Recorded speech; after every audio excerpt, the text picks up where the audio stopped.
Mas antes de começar a ministrar essa palavra,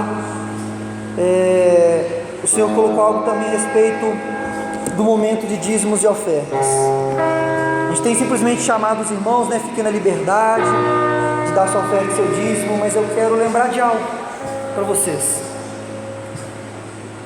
José, ele é a maior figura de um tipo de Cristo, de toda a Bíblia. De toda a Bíblia. José é a maior figura.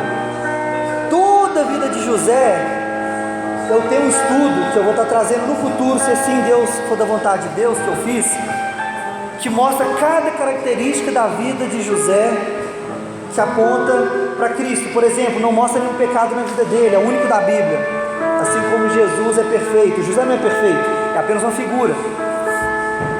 Ele foi traído por seus irmãos, assim como Jesus foi traído pelos irmãos judeus que não aceitaram. Depois, no final de tudo, ele se revela e perdoa os irmãos, assim como Jesus no final, ele vem em Apocalipse, a gente vê que ele vem com poder e grande glória e se apresenta aos judeus e fala: sou eu, o Messias, e salva eles e perdoa.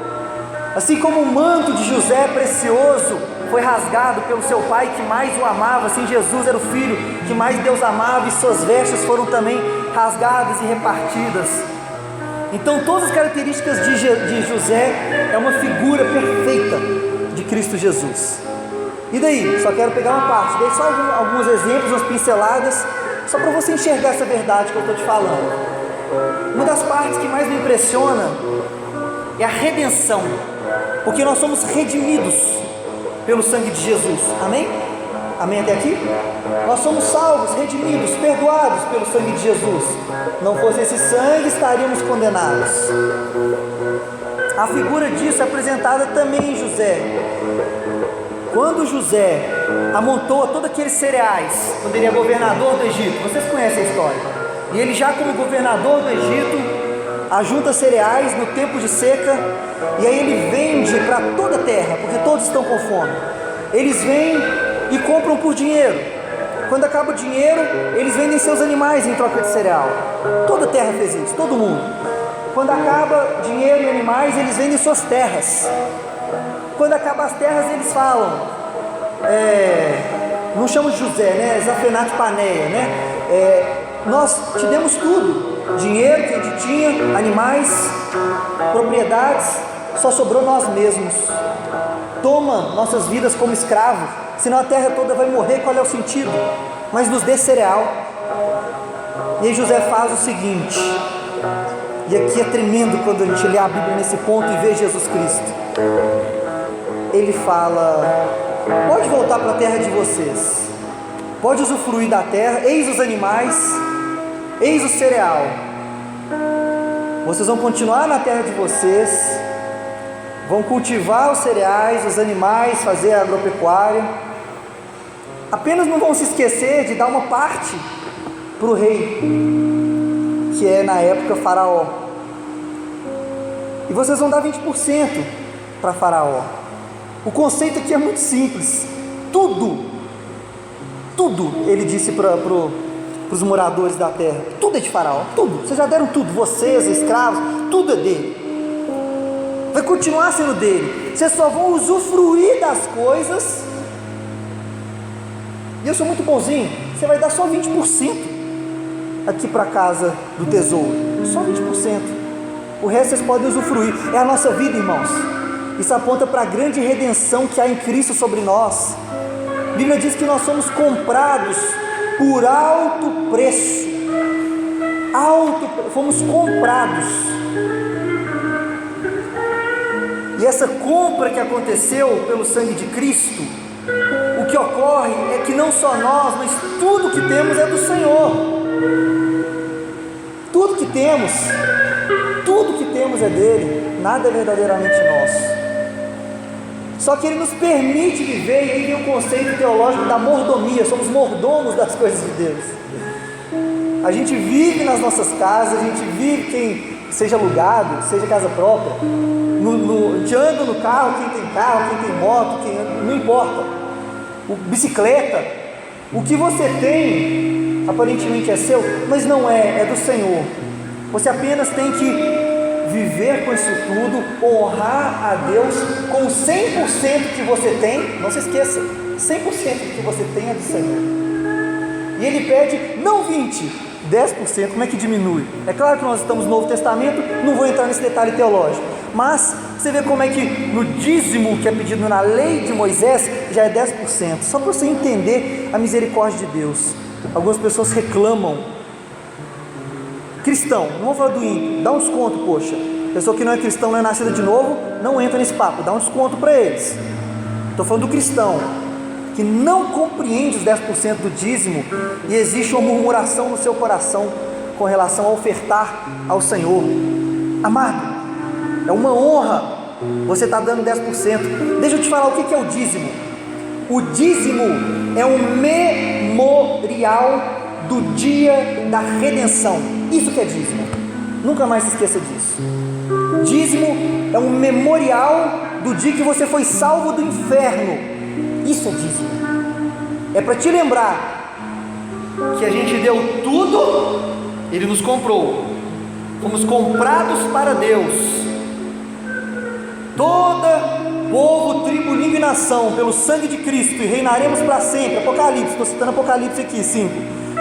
Fomos comprados na figura de José, a gente vê isso na figura de José, e tudo a gente já tinha perdido, era para a gente ir para o inferno, mas ele nos salvou, nos remiu, nos redimiu, e deixou a gente viver com as coisas. deixou a gente ser muito mais que isso, abençoado. Ainda por cima, teologicamente, quando a gente abençoa na vida de um irmão, ou abençoa na igreja, uma oferta, um dízimo, Deus abençoa a gente 1000 vezes mais. Isso não é justo. Deus é muito bom. É uma injustiça para abençoar. Ele abençoa a gente, é injusto tanto que ele abençoa a gente é abençoado demais e não enxerga, e murmura ao invés de enxergar a bênção. Deus, ele coloca esses memoriais porque a gente é fraco de memória. É por isso que existe a ceia do Senhor. Sabe o que é a ceia do Senhor?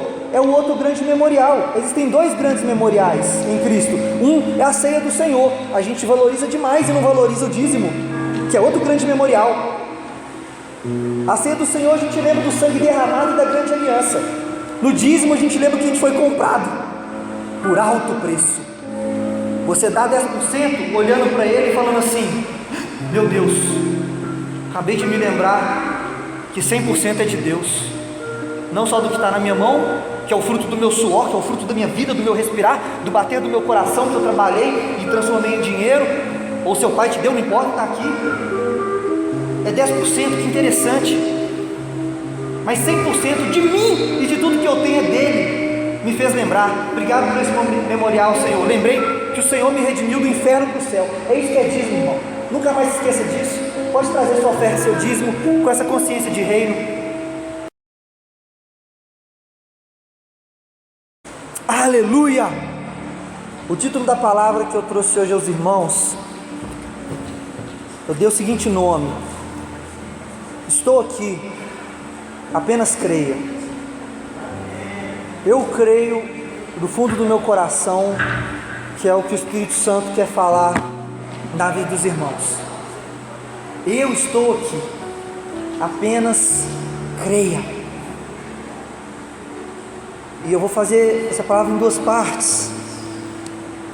A primeira mostrando a vocês aquilo que o Espírito Santo mostrou no meu coração, como que ele é presente na nossa vida, como ele está conosco a todo momento, como a presença dele é real, ela não se afasta. Um jovem me disse hoje: eu acordei e tive a impressão que eu estou sem o Espírito Santo, que ele me deixou. Eu falei: não, cara, nada disso, isso não aconteceu, isso não vai acontecer. Então, a primeira coisa que eu quero te falar é da presença gloriosa do Espírito Santo na sua vida, na nossa vida.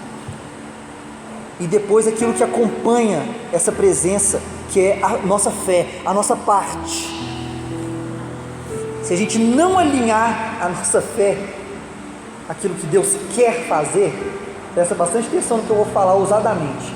Deus não vai fazer aquilo que Ele quer. Se você não alinhar a sua fé, como disse Tiago, aquele que não tem fé é como uma pessoa que olha no espelho, se vê e logo se esquece da figura que viu. Não espere do Senhor receber coisa alguma. Nós vamos viver no Senhor exatamente aquilo que a nossa fé alcançar. Então a primeira coisa que eu quero falar com você é a respeito da presença gloriosa de Deus na nossa vida. Abra sua Bíblia em Êxodo, capítulo 19, versículo 3.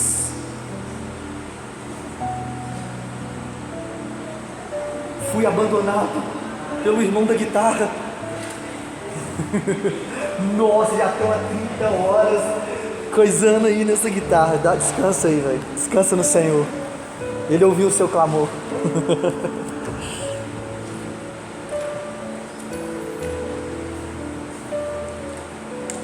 Êxodo 19, 3 e 4. Amém? Aleluia! Glória a Deus! Então tá, agora eu vou começar. Glória a Deus! Moisés subiu para encontrar-se com Deus.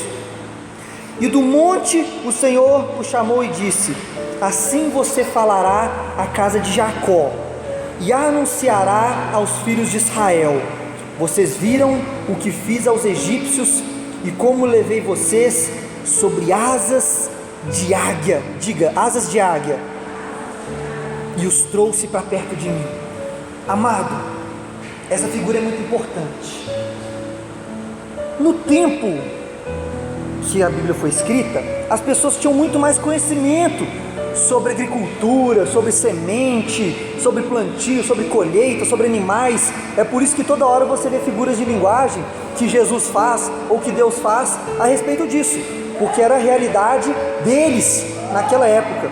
Então, deixa eu te falar a respeito um pouquinho aqui da águia, só para a gente se situar naquilo que facilmente quem ouviu isso aqui entendeu da época que foi escrito isso daqui, e a gente ocidentais do século 21 talvez passa batido, talvez. A águia, ela faz o seguinte com os filhos. Como que Deus levou o povo de Israel se comparando figurativamente a uma águia? Por que ele deu essa figura de linguagem? Porque a águia, ela trabalha da seguinte forma com seus pequeninos: ela põe nas suas costas, ela leva no alto do penhasco, do desfiladeiro, porque a águia mora lá no topo do penhasco, lá no topo, dentro daquelas rochas, e ela coloca nas costas e faz um voo panorâmico ali a dezenas de quilômetros da terra e solta aqueles pequenininhos. Ela solta, a águia solta os filhotinhos ali lá de cima, normalmente um por um, e solta despenhadeira abaixo. E ela vai seguindo de perto nas costas, para ele não ver ela. Qual que é a intenção da águia? Que a criancinha evolua, que ela voe por si só, que ela desenvolva, que ela bata as asas. Várias das águias conseguem, no desespero ali, colocou no momento de pressão, e aí ela vai, ela voa, e glória a Deus. Algumas não conseguem, o medo, o pavor, o penhasco ali de 10 km descida, a não sei quantos por hora e aumentando a velocidade, não conseguem voar e entram em desespero. Algumas delas devem pensar assim: minha mãe me abandonou, a mamãe águia me abandonou, me jogou do alto do penhasco. É isso que o jovem falou para mim hoje, em outras palavras. Eu sinto até às vezes que Deus me abandonou, não sei que é culpa minha, não sei o que, sinto que eu estou sem o Espírito Santo.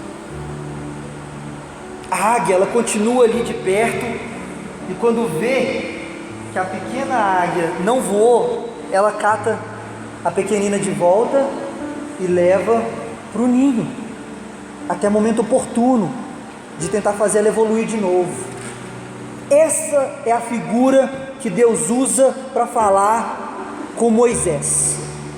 É assim que Deus trata conosco, irmãos. Muitas vezes, talvez é só eu e esse jovem, a gente pensa, parece que o Espírito Santo nos abandonou. Às vezes até a gente tenta ser nobre e fala assim: eu sei que não é culpa dele, eu que sou pecador demais, eu que sou falho demais, não me aguenta mais, eu estou tão frio espiritual, mas tão gelado, que parece que o Espírito Santo está longe, parece que o Senhor não está aqui. A vida está trazendo desafios, coisas dificílimas acontecendo, às vezes pessoas queridas morrendo, mas o Senhor está ali, o tempo todo. Hebreus 13:5 nos garante, ele fala: nunca te deixarei, de maneira alguma, jamais te abandonarei. Mateus 28:18 diz: eis que estarei convosco todos os dias, 18 em diante, todos os dias, até a consumação do século. Ele está com você o tempo todo, quer você observe, quer não, quer você veja, quer não, quer você compreenda, quer não compreenda. Ele está ali, e quando parece que não está, que a coisa funila, parece que você é a pequena águia descendo daquele desfiladeiro de 20 km de altura, a 200 por hora, sei lá quanto, sem ninguém para te amparar. Mas não é. É o tipo de tratamento que o Senhor faz e nos ensina, nos mostra na palavra. Ele quer o nosso crescimento, Ele quer o nosso amadurecimento, Ele quer o melhor para nós. A forma e estratégia que Ele usa, pode ter certeza, é a mais sábia possível, para fazer a gente alcançar os propósitos que Ele tem na sua vida. Mesmo que seja de forma dura, ainda que seja de forma dolorosa, mas é assim que Ele nos trata. Foi assim com Jesus. Ele disse: o Filho, Hebreus diz, o escritor de Hebreus, o Filho foi tratado senão pela dor, foi aperfeiçoado senão pela dor. Jesus Cristo, quanto mais nós.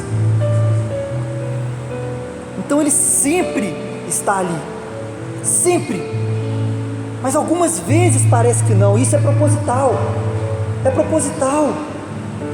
é para ver nossa reação, para ver nosso amadurecimento, nosso crescimento e nossa busca por Ele. 2 Crônicas 32:30 diz o seguinte, sobre Ezequias, grande homem de Deus, um rei de Deus. Olha aqui, Ezequias prosperou em toda a sua obra, o rei Ezequias, rei de Judá, né? Mas quando os embaixadores dos príncipes de Babilônia lhe foram enviados para se informarem a respeito do prodígio que tinha acontecido na terra, presta atenção agora, Deus o desamparou para prová-lo e para saber tudo que havia no coração dele. Deuteronômio, se não estou enganado, é 8, versículo 2, fala assim: eu sou o Senhor teu Deus, que fez o meu povo Israel caminhar, peregrinar 40 anos no deserto, para provar o seu coração, para humilhar, provar o seu coração e ver se obedeceriam meus mandamentos. Você está vendo como é que o Senhor se move? Você está vendo como que é o tratamento de Deus muitas vezes na nossa vida? Não fica assustado com humilhar não, é porque a vaidade nos tira de tudo que há em Deus. A vaidade, a arrogância nos tira de tudo que há em Deus. Então às vezes, toda vez que você falar assim, sabe aquela pessoa, ela me jogou lá embaixo, é porque talvez a gente estava lá em cima. Aí Deus nos alinha, é só isso, para nos provar, ver o que havia no coração e se seguiria os mandamentos. Ele desamparou, não se assuste com essa palavra, entenda ela num viés bíblico de uma forma geral. Vai lá em Moisés, no texto que eu acabei de ler, e vê como que Deus desampara. É como uma águia, é como uma águia, deixa o filhote cair, mas está de perto, está observando. Como que ele fez com Jó? Pode tocar até certa área, não tire a vida, aqui você não toca.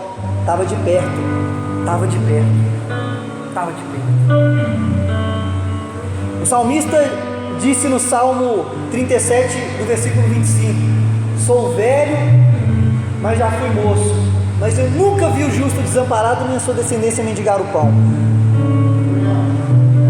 Ele não desampara de fato, é aparente, é a nossa impressão, é a impressão da pequena águia, que não vê que a mãe está logo atrás, para salvar do perigo. E é um tratamento para o nosso crescer, para o nosso amadurecimento, para a gente cumprir o propósito que Deus planejou para a nossa vida. Deus tem um propósito para a sua vida, meu irmão. Deus tem um propósito para a vida de vocês, jovens. Se vocês se alinharem com o coração de Deus, Ele vai mostrar para vocês. Como eu disse aqui há pouco tempo atrás, como Pedro, que falou: Jesus, me dá uma palavra, me dá uma palavra, eu vou andar sobre as águas como você. Ele não se jogou igual doido, não foi sobre as águas igual louco. Ele pediu: me dá uma palavra de direção. Jesus disse: vem. Aí ele andou. Não foi simplesmente fé por fé, deixa eu andar aqui porque eu tenho fé. Não, sobre a palavra de Jesus ele andou, assim como sobre a palavra de Jesus ele jogou a rede do outro lado do barco. Sobre a palavra, irmãos, sobre a palavra. Isaías 45:15 é um texto que me impressiona, que diz: verdadeiramente o nosso Deus é um Deus que se esconde. Se esconde. Como assim? Certo texto em Provérbios, que eu não lembro onde, fala assim: a glória de Deus é esconder as coisas, a glória do homem é descobri-las. Interessante. Então ele diz aqui em Isaías 45:15: verdadeiramente o nosso Deus é um Deus que se esconde. Ele se esconde para quê, irmãos? Já estamos abordando isso através desse texto que ele revelou para Moisés. É para a gente crescer, é para a gente tomar decisões maduras, é para a gente tomar decisões que vão nos levar para o melhor lugar. Se a gente errar, a águia está ali perto para nos redirecionar. Quer ver? Isaías 30:21 diz assim: se você se desviar para a direita ou para a esquerda, uma voz dirá atrás de você: este é o caminho, sigam. Olha aí, olha o que é direção, o que é direcionamento de Deus, o que é cuidado. Deixar você tomar decisões, dar corda para a gente, para ver se a gente vai ter uma atitude cristã, uma cosmovisão cristã, decisões baseadas na palavra.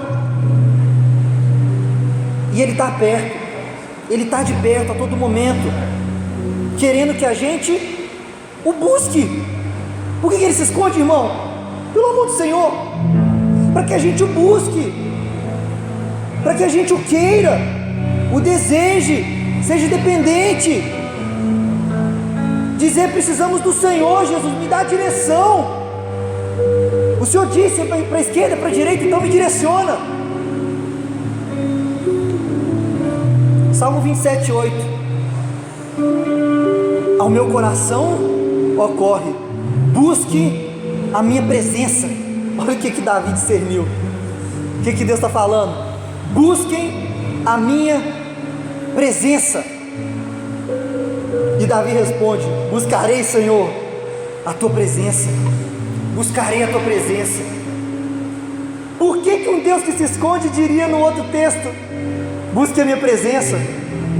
É um quebra-cabeça simples de solucionar. Ele se esconde para ver você na sua dependência dele, quão dependente você é, o quão submisso, o quão humilde de dizer: eu não consigo sozinho, eu não posso sozinho, eu preciso do Senhor. E digo mais: eu creio que o Senhor está comigo, eu creio que o Senhor está perto, eu creio que tu és Deus de perto, me acompanha, me segue, me direciona, cuida de mim.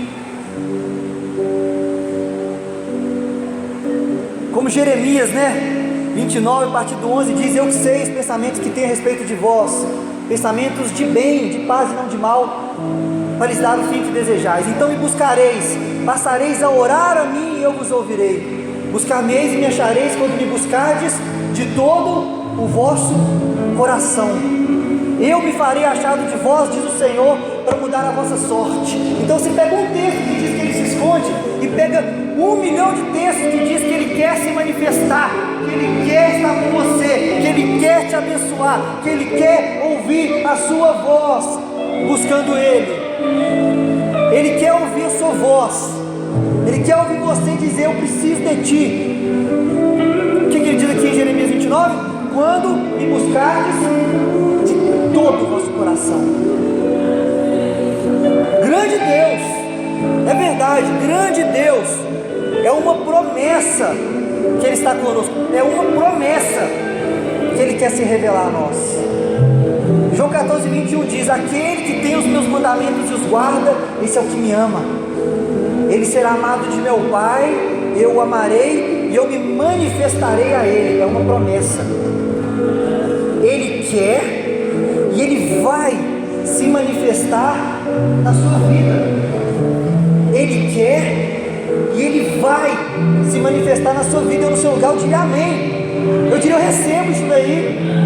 Eu recebo em nome de... Eu recebo, eu estou lendo aqui, eu recebo. João 14:21. Eu o amarei, eu me manifestarei a Ele. Eu quero a manifestação de Deus na minha casa, minha família, direção. Eu quero entregar. Isaías 41:10 também nos diz: não temas, eu sou contigo, não te espantes, eu sou teu Deus, eu te fortaleço, eu te ajudo, eu te sustento na destra da minha justiça. Você está ouvindo aí? Vocês estão ouvindo?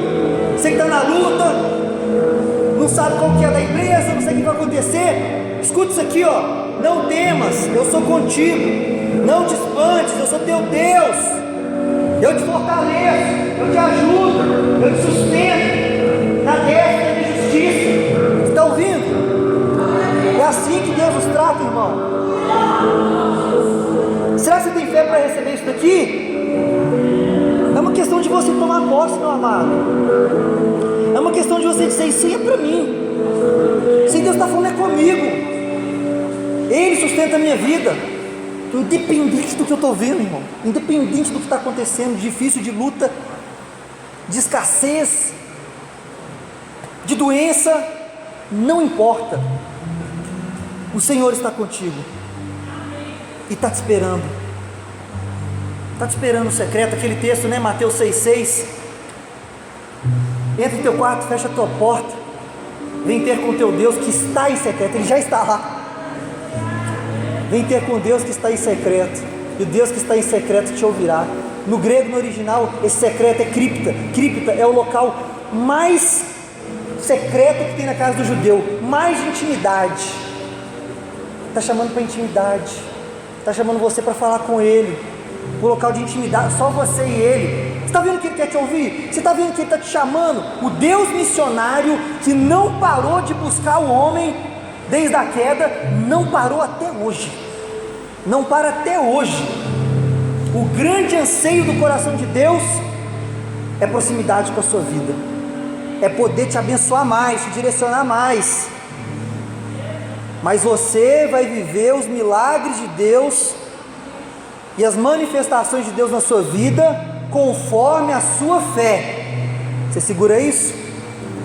Conforme a sua fé, na medida da sua fé. Deus não é injusto. É por isso que algumas pessoas têm manifestações na sua vida de milagres maiores, coisas mais tremendas, e outras menos, e outras muito menos, e outras muito menos ainda que seja cristão e filho, do mesmo jeito.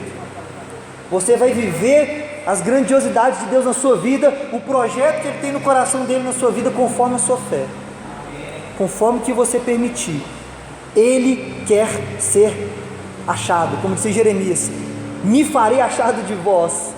Ele está lá, Ele está perto. Sabe quando você perde um objeto na sua casa? Uma vez uma pessoa muito sábia me falou isso, eu guardei isso para sempre. Você perdeu, aí está lá procurando, está procurando. Foi culpa do objeto ser perdido? Primeira coisa que eu te pergunto, é culpa do objeto? É claro que não. Foi eu que perdi, foi você que perdeu. Só que você está procurando. O mais interessante é que você sabe que está lá. Você sabe que o objeto está lá, você só perdeu. Então você procura na gana, você tem convicção que você vai achar. E você procura e você acha. Mesma coisa com o Senhor. Ele nunca perdeu a gente de vista. Ou você acha que quando Ele diz para Adão, onde você está? Depois que Adão peca, você acha que Ele perdeu Adão de vista, meu amado? Ele queria tomar a consciência de Adão. Adão, você não está mais em mim. Um peixe, quando é tirado da água, ele morre. Tudo que é tirado do seu ambiente natural morre. Adão foi retirado do seu ambiente natural. Assim como o mar é para o peixe, o homem é para Deus. E o homem foi retirado de Deus. E aí Deus ele fala: Adão, onde você está? Você está entendendo o que está acontecendo aqui? Onde você está? Você já entendeu o que aconteceu? Você morreu. Eu avisei. Ele era eterno, passou a ter alguns anos de vida apenas. Morreu espiritualmente de imediato, mas o corpo dele ainda sobreviveu mais uns 900 anos, ou alguma coisa assim, muitos anos. Deus nunca perde a gente de vista, nunca. No máximo é a gente na nossa falta de fé. Hebreus 11:1 diz que a fé é o firme fundamento das coisas que não vemos, e a convicção ou a prova daquilo que se não vê. Convicção ou prova. Se algum ateu me perguntar: você tem prova que Deus existe? Eu falo: claro que eu tenho. Eu tenho prova que Deus existe. A prova que eu tenho pode só não te convencer assim se eu te falar, mas eu tenho a prova concreta. Qual? A minha fé, minha convicção. É claro que os irmãos já viveram, alguns dos irmãos do SEI viveram momentos de Deus extraordinários, viram a presença de Deus, viram cura. Quem aqui já presenciou uma cura divina, algo milagroso? Vários irmãos. É claro que você já viu a manifestação da glória de Deus e sabe que Ele existe por causa dessa manifestação. Mas mais do que isso, você não viu o rosto, a face de Yahvé. Você não viu a face de Deus. Você viu o céu? Você já viu lá os anjos, o céu? Não, mas você tem convicção que você vai para lá, porque o Espírito Santo ministrou isso tão forte no seu coração, mas tão forte, que você simplesmente sabe porque sabe que você é salvo, que o seu nome está escrito no livro da vida. Assim como eu tenho convicção, e eu e você temos a prova concreta, que é a nossa fé. Hebreus 11:1 diz que é a nossa fé. O Senhor, Ele quer buscar essa fé de nós. Ele quer que a gente manifeste essa fé. Ele quer nos balançar. Eu estou trazendo essa palavra hoje para ativar a sua fé, meu irmão, para você viver as grandiosidades de Deus na sua vida, porque elas não mudaram. O que pode afastá-las, diminuí-las ou neutralizá-las é a nossa fé, ou a falta dela, para ser mais preciso. Gênesis 15:5 É muito interessante quando Deus diz para Abraão: então o Senhor levou Abraão para fora e disse, vocês conhecem esse texto, olhe para os céus e conte as estrelas, se puder contá-las. Ele disse: assim será a sua posteridade. Abraão creu no Senhor, e isso lhe foi atribuído como justiça. Abraão creu. Quem já foi na roça, viu aquele céu super estrelado, lindo, coisa mais maravilhosa, que aqui na cidade a gente não vê por causa das luzes, por causa de 1 milhão de fatores, prédios altos, não tem nada, tudo límpido, só o céu, milhões de estrelas. Você consegue contar? Hein? Não é isso que esse texto está falando. Sabe por quê? Esse texto, segura aí, Natan, estava de dia. Essa é a questão aqui de Deus para Abraão. Quando Abraão chama para fora, não de noite, mas na parte do dia, é que a coisa muda. Gênesis 15, 12 é a continuação, é só você chegar em casa e ler a sequência. Ele chama para fora quantas estrelas, fala algumas coisas, sua posteridade, e a herança isso, a herança aquilo, vamos fazer aliança. E aí a Bíblia diz que começou a escurecer, ao pôr do sol, um profundo sono caiu sobre Abraão. Ao pôr do sol. Um pouquinho antes, ele disse: sai da sua tenda, olha para o céu e vê se você pode contar as estrelas. Abraão matou na hora.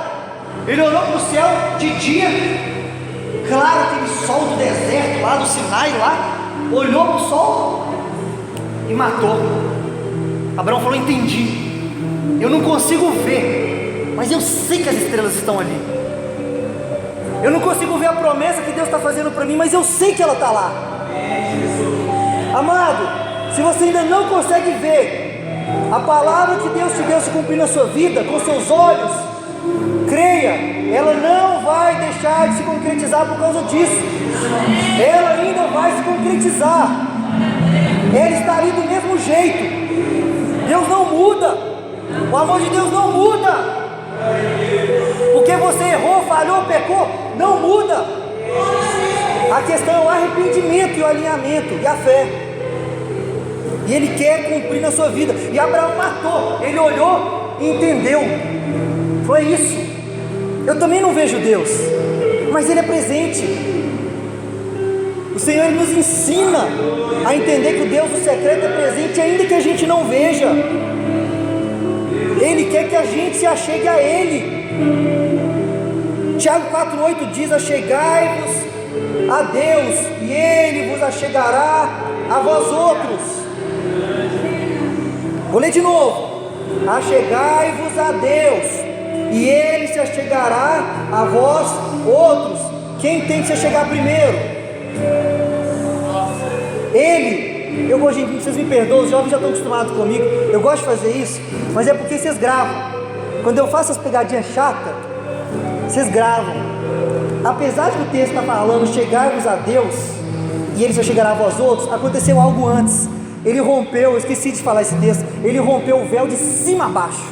Então o primeiro passo é de Deus, meu irmão, é de Deus. O primeiro passo para você chegar a Deus, o primeiro passo de Deus para você chegar ao homem pós-queda, foi Deus que sacrificou o próprio Filho Jesus Cristo. No momento que Ele morre no Calvário, o véu do Santo dos Santos se abriu de cima a baixo, ou seja, um anjo cortou. Que véu é esse? É o véu que separa o Santo dos Santos do Antigo Testamento, ou seja, a presença de Deus do homem lá fora. Porque no Antigo Testamento, quem atravessa o véu é só um, o sumo sacerdote, uma vez por ano, mais ninguém. Agora o véu foi rasgado de cima a baixo, dizendo: todos têm acesso. Eu estou aqui, eu dei o primeiro passo para vocês. É isso que Deus está dizendo. E aí depois Ele vem e diz assim: chegai-vos pois a Deus, e Ele se achegará a vós outros. Guarda isso no seu coração. Ele já deu tudo necessário, tudo necessário, tudo para fazer possível. Ele já fez para você se chegar a Ele, viver com Ele, viver a plenitude daquilo que Ele tem na sua vida. Tudo que eu estou falando, repito, Tudo que eu estou falando sobre a presença dele, é importante você entender, junto com o viés da sua fé, as promessas de Deus na sua vida, os milagres de Deus, as manifestações de Deus, o mover de Deus, a bênção do Senhor na sua vida, ela está atrelada, condicionada à sua fé, ao que você crê o suficiente que pode acontecer, ao nível da sua fé. Porque sem fé, Hebreus 11:6 diz que não se pode agradar a Deus. Antes que aquele que se aproxima de Deus tem que crer que Ele existe e que se torna galardoador daqueles que o buscam. Como eu falei o texto em Tiago no começo da ministração, Tiago diz que não espere de Deus nada sem fé. Não espere. O homem sem fé é como uma pessoa que olha no espelho e vê a sua face e logo se esquece da figura. Não espere nada de Deus. Amado, é muito forte isso, porque a gente fica esperando de Deus no automático. Não é no automático. Tem uma parte de Deus, acredite, Ele é eficiente e Ele vai cumprir, nada o impede. E tem uma parte do homem. Nós precisamos crescer em fé, amados. Nós precisamos crescer em fé. Diga se você tem coragem e acha que é para você dizer: eu preciso crescer em fé, Senhor. Hebreus 10:38 diz: o justo viverá pela fé. Eu achei que era pelo amor de Deus, pelo milagre dele, pela manifestação de qualquer forma que vai chegar. O justo viverá segundo a sua fé. Eu gosto mais dessa tradução, que fala segundo a sua fé. Ele espera de nós um coração que se derrama nele, que entende que ele está perto, especialmente no momento difícil. Isso é difícil para mim, como é para você. É difícil para todos nós. No momento da luta, entender que ele está ali perto. Entender que tudo é um teste, tudo, sabe? O Senhor está ali, tudo Deus está falando, tudo Deus está falando conosco. Muito interessante. Quando Deus começou a ministrar isso no meu coração de uma forma mais profunda, nos tempos para cá, eu comecei a ter uma visão muito diferente das coisas. Vou te dar só um exemplo, porque senão eu ficaria aqui o tempo todo, tudo na vida agora eu tenho visto o trabalhar de Deus. Já deveria ter atinado para isso há muito tempo. Nós deveríamos ser atinados para isso há muito tempo. Por exemplo, eu tenho 2 neném, um de 3 anos e um de 1 ano, neném. E aí me desagrada muito quando um bate no outro, muito, e eu tenho que ter domínio próprio, fico muito chateado, muito bravo para ser mais preciso. Eu tenho que ter domínio próprio, eu tenho que segurar, eu tenho que respirar fundo e usar de sabedoria para não ser grosso, para não ensinar errado para meus filhos. E aí a minha esposa também fica muito chateada. Aí esses dias novamente um bateu no outro, obviamente mais velho. Aí eu fiquei parado, fiquei se olhando.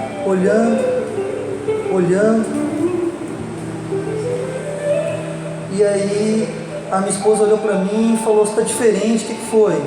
Você não falou nada e tal. Eu falei: não, eu estou percebendo aqui como é que tudo na vida Deus está querendo falar alguma coisa com a gente. Toda vez que você abriu a Bíblia, olhou o Antigo Testamento e falou assim: esses israelitas são burros. Como que vê Deus abrir o mar, descer comida do céu, jogar água da pedra e fica murmurando, glória a Deus pelos milagres, sim, mas fica murmurando, como eles são burros. Toda vez que você teve essa reação, assim como eu, porque a gente é 10 vezes pior. E ainda é vaidoso, orgulhoso, vaidoso, cego e arrogante para entender que Deus está falando com a gente. Acorda, estou te chacoalhando, a Bíblia está escrita para você. É por isso que eu escrevi isso no papel. Ah, agora eu entendi. Aí quando eu vi meus filhos brigando e tal, é porque o Alessandro falou: não, como vocês são ingratos, alguma coisa assim, te dá tudo, vocês ficam nesse negócio e tal. Aí eu falei: não, sabe o que é? É porque com certeza a gente é ingrato, amor. Falei com a minha esposa, a gente é tão ingrato a Deus.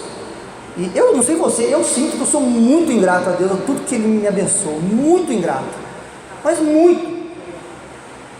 Se você algumas vezes, talvez como eu, acordou e tal, e foi no automático, e meio ranzinza com a vida, sabe que sou só eu que às vezes acontece isso? Meio chateado com a vida, meio ranzinza, meio e tal, é porque eu sou ingrato, e você também, porque Deus é bom demais para a gente tomar essa reação. Está ruim demais a vida, está osso, está difícil demais a vida. É uma vaidade que a gente é tão cego, que você está falando assim nas entrelinhas: se eu fosse Deus eu faria diferente e faria muito melhor.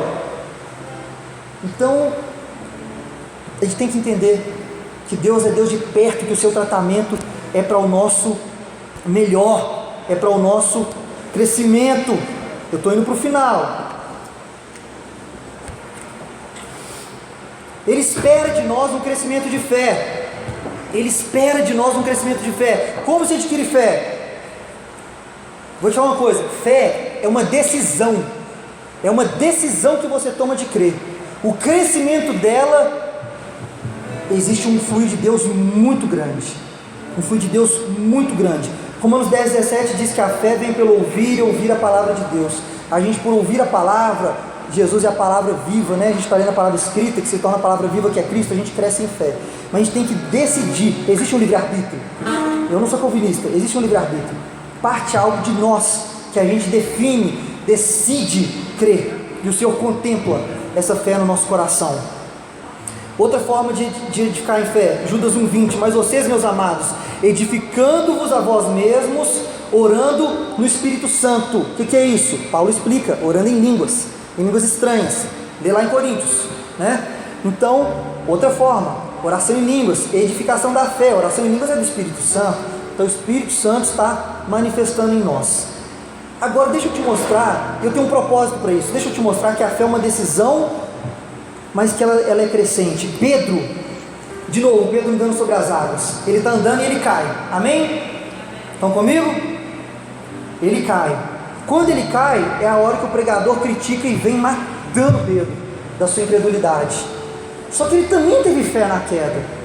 Ele teve fé, andou sobre a palavra de Cristo, pediu direção, tão tremendo. E aí, quando ele cai, o que ele faz? Me ajuda, Senhor. Ele pediu ajuda para Deus. Ele teve fé que Deus é poderoso para salvá-lo no momento da angústia. Tem muita gente que está caindo e a última coisa que a pessoa faz é orar, é clamar a Deus, é a última consequência. Tenta tudo antes. Primeiro é o remédio, primeiro é o irmão, primeiro é alguém para ajudar, me empresta dinheiro, alguma coisa a pessoa faz. Quando por fim nada resolve, só Deus na causa agora. Aí ora. Pedro não. A primeira reação dele foi Jesus. Ele creu em Deus. E aqui tem um fundamento muito grande. Nós tomamos decisões de fé. Como que Pedro é chamado? Homem de pequena fé, né? Mas a nossa fé é limitada. Admitir que a sua fé é limitada e pedir ajuda para Deus é nobre. Quando o menino hidrópico, né, que fala, o menino que cai na água e tal, endemoniado, quando o pai do rapaz vai procurar o menino, não acha Jesus, os discípulos não conseguem curar, Jesus chega e cura. Vocês lembram o que acontece? Ele fala assim: há quanto tempo o menino está assim? Há muitos anos, há muito tempo, papapá, né? Aí fala assim: se você pode fazer alguma coisa, Jesus, cura ele. Opa, batata quente não está na minha mão. Tudo é possível ao que crê. Entrega a batata quente da responsabilidade na mão do Pai. Aí ele fala uma coisa que deixa uma incógnita. Ele fala assim: eu creio. Você fala aleluia. Aí ele fala: me ajuda na minha incredulidade. Aí você fala: não aleluia. Espera aí, crê ou não crê? Não entendi. É o mesmo fundamento que a gente vê em Pedro. Ele tem fé, mas a gente é limitado. O pai tem fé, ele tomou uma decisão de crer, uma decisão de fé, mas ele admitiu humildemente a sua limitação e que ele precisa de Deus. Aleluia! Glória a Deus! Quando eu entendi isso, a minha oração mudou muito. E eu passei a orar: Senhor, eu me posiciono em fé. O que o Senhor disse, o Senhor é fiel para cumprir. Eu creio que o Senhor está comigo, mas ajuda na minha pequena fé. Eu vou caminhar, eu vou continuar crendo, eu vou prosseguir. Eu quero ler a palavra, eu quero orar em línguas, eu quero crescer em fé, mas me ajuda na minha pequena fé. Eu sei que o Senhor vai me ajudar. Eu tenho a fé, eu quero ter a fé de andar sobre as águas, mas eu quero ter a fé de Pedro. que caído ele falou: me ajuda, Jesus, eu preciso. Então eu também preciso de aumento de fé. Eu quero auxílio de Jesus na minha fé, para viver grandes coisas que eu duvido que eu consiga sozinho, sem a manifestação de Deus na minha vida. Amém para isso? Concluindo, toda hora eu falo concluindo para parecer que está acabando, né? Mas concluindo, tenha a fé como um grão de mostarda. Interessante esse texto, eu preciso falar ele antes de terminar, eu sei que eu passei do horário, eu preciso falar dele. A fé como um grão de mostarda, porque Pedro é um homem de pequena fé, certo? E andou sobre as águas, certo? Aí vem Jesus e fala para a gente ter a fé do tamanho do grão de mostarda, certo? Aí você soma A mais B, só tem uma pequena fé, igual o Pedro teve, pode ser pequenininho, igual um grão de mostarda, eu vou andar sobre as águas, show. Não, o texto não fala do tamanho, é jargão evangélico, fala como, assim como. Qual é uma semente de grão de mostarda, assim tem que ser a fé de vocês. Qual que é a comparação? Qual que é a figura de linguagem? O grão da mostarda, e não é a mostarda que a gente come, hortaliça não, é a árvore, lá do Oriente, ela vira uma árvore gigante, que a palavra diz que até os pássaros fazem ninhos, né, na mostarda. Então, ela é uma semente pequenininha, mas ela tem a característica de crescer numa árvore gigante. É isso que Deus está falando com a gente, que a gente tenha uma fé crescente, uma fé que cresce. A gente pode começar com pouca fé, mas termina com muita. Abraão começou com pouca fé, mas no final ele teve. Até Sara riu quando falou que ia ter um filho. Ela riu, eles riram.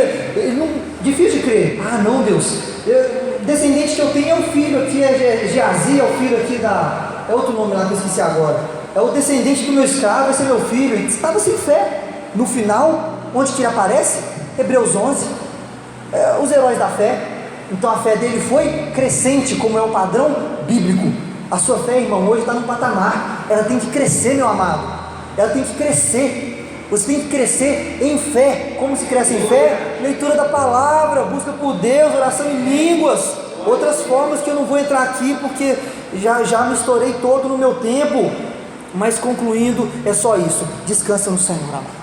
Descansa no Senhor. Entenda que Ele está no controle da sua vida. Entenda que você precisa ativar a sua fé para não deixar a incredulidade te matar.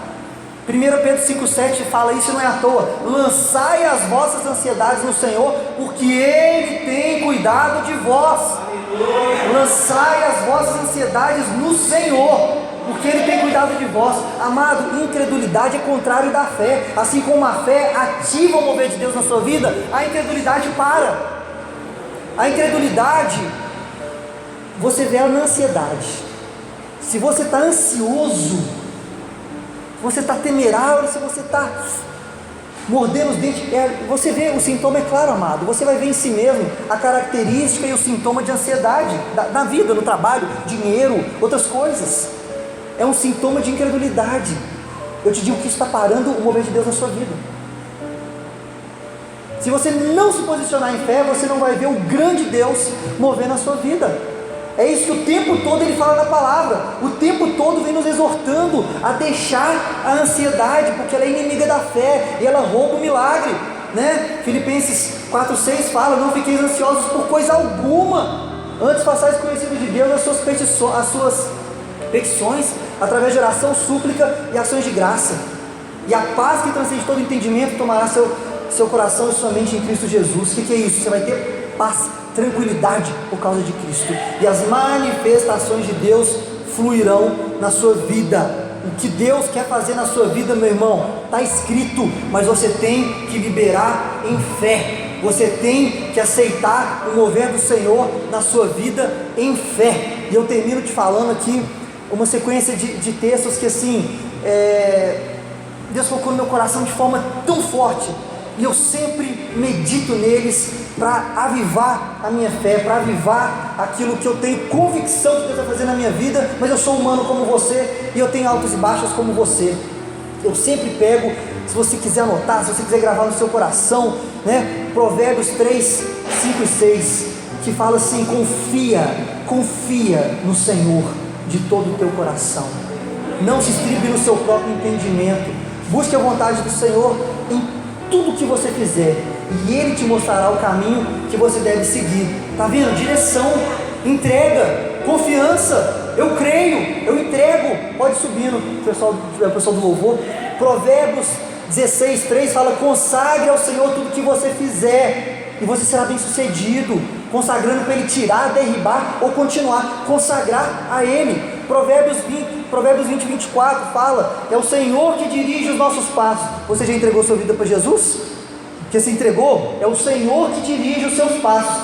Se você não entregou, é um pouco diferente, eu te admito, mas você vai ter oportunidade. Então você que entregou sua vida para Jesus, é bem simples, é o Senhor que dirige os nossos passos. Então para que tentar entender tudo ao longo do caminho? Você viu a fonte da ansiedade aqui? A gente tentando entender tudo ao longo do caminho. Salmo 37, 4, 5: alegra-te no Senhor, Ele contemplará os desejos do seu coração. Ele contemplará os desejos do seu coração. Confia no Senhor de todo o seu coração. Simples assim. Já falei aquele texto de Isaías 30:21: se você se desviar para a esquerda ou para a direita, uma voz dirá atrás de você: esse é o caminho, sigam. O irmão me falava hoje: estou orando, estou buscando o Senhor uma direção, estou sem saber. Busque a direção do Senhor. Ele promete, ativa a sua fé, Ele promete que vai te falar: essa é a direção, sigam. Ele é fiel para cumprir aquilo que Ele fala. E Isaías 48:17, para finalizar, fala assim: eu sou o Senhor teu Deus, que te mostra o que é melhor para você, que te guia pelo caminho que você deve andar. É confiar nele. Pode se colocar de pé. Confiar nele, confiar que Ele tem o melhor para você, confiar que Ele tem a direção, e se nós errarmos, Ele fala: é por aqui, é por aqui. Eu sou o Senhor teu Deus, que tem o melhor para você. Eu quero fazer uma oração, eu quero orar, eu quero que todos repitam essa oração nesse momento. Diga dessa forma: Senhor Jesus, Senhor Jesus, eu decido confiar no Senhor. Senhor Jesus, eu decido entregar o meu caminho, o meu futuro, o meu destino, a minha vida nas tuas mãos. Senhor Jesus, permita que eu viva o melhor do Senhor para mim. Conceda-me o Espírito Santo e a vida eterna, em nome de Jesus. Amém, amém e amém, e glória a Deus.